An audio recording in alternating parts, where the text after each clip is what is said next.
عمر بن عاص رضی اللہ عنہ کے سر سے ان کی بیوی جوئیں نکال رہی تھی،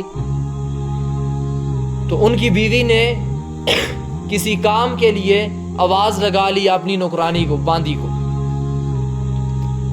باندی نے آتے وقت دیر کی، جب دیر کی تو بیوی نے کہا او زانیہ، عمر بن عاص رضی اللہ عنہ کی بیوی نے کہا او زانیہ۔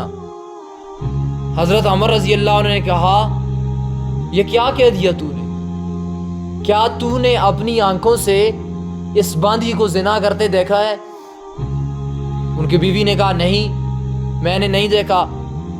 حضرت عمر رضی اللہ تعالیٰ عنہ نے کہا اللہ کی قسم تمہیں اس باندی کی وجہ سے 80 کوڑے مارے جائیں گے۔ کتنے کوڑے؟ 80 کوڑے زبردست کر کے عورت کو مارے جائیں گے اس کی کمر میں، اور فرمایا کہ اگر دنیا میں نہ لگے تو قیامت کے دن تو 80 کوڑے ضرور لگیں گے۔ آپ دیکھیں، اب ایسا تو نہیں ہے کہ وہ ڈٹ گئی، اڑ گئی، فوراً کہنے لگی ہو میں نے غلطی کر لی۔ آج اگر میں ابھی کہہ رہا ہوں کہ بھائی کسی کے اوپر جھوٹی تہمت مت باندھیں، یہ سب سے بڑا بہتان، سب سے بڑا گناہ یہ ہے کہ ایک بندے کے اندر کوئی ایسی بات پائی ہی نہیں جا رہی لیکن آپ اس کو اچھال رہے ہیں۔ یہ بہت بڑا گناہ ہے۔ مرنا بھی تو ہے، قبر میں بھی تو جانا ہے۔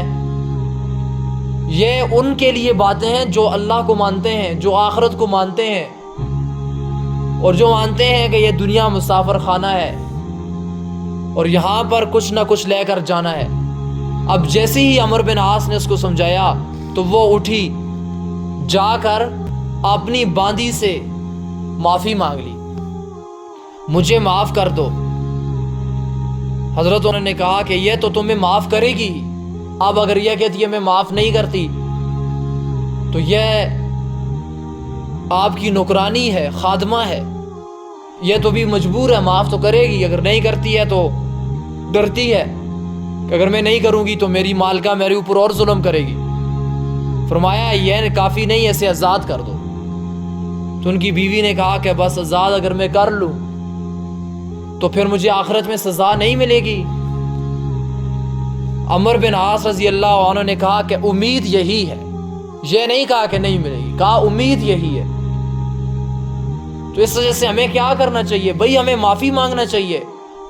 اگر ہم نے کسی کے اوپر جھوٹا بہتان باندھا ہوا ہے، جھوٹے الزام لگائے ہوئے ہیں، اپنے دلوں کے اندر منافقت، بغض، حسد، کینہ بھرا ہوا ہے، تو ہمیں کیا کرنا چاہیے؟ ہمیں باز آ جانا چاہیے، رک جانا چاہیے، معاف کر لینا چاہیے، اور جا کر اس سے معافی مانگنا چاہیے کہ بھائی میں نے تیرے بارے میں یہ بات کر دی۔ آج تو لوگوں نے ایک ہی طریقہ پکڑا ہوا ہے معاشرت میں، اگر کسی کے اندر کوئی عیب نظر آتا ہے ٹھک اسی وقت، جیسے گولی نہیں مارتے، اسی وقت 20 بندے ہیں، 30 ہیں، یا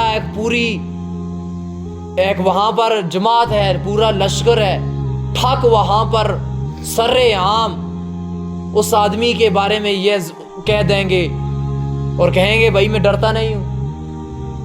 یہی سب سے بڑی منافقت ہے۔ اگلے کو تو نے ذلیل و رسوا کر دیا۔ بھائی ابھی تو وہ کرے گا جو تیرا دل چاہتا ہے، یا جو اسلام کہتا ہے وہ تو کرے گا۔ اسلام کہتا ہے کسی کے اندر عیب ہے تو کیا وہ بہادر آدمی ہے جو سر عام کہتا ہے میں تو نہیں ڈرتا کسی سے؟ اسلام کہتا ہے یہ منافق آدمی ہے۔ اب اسے چاہیے وہ کیا کرے؟ اگر اتنی خیر خواہی کا جذبہ ہے نا تو تنہائی میں لے جائے، تنہائی میں کہہ دے کہ یہ بات ہے،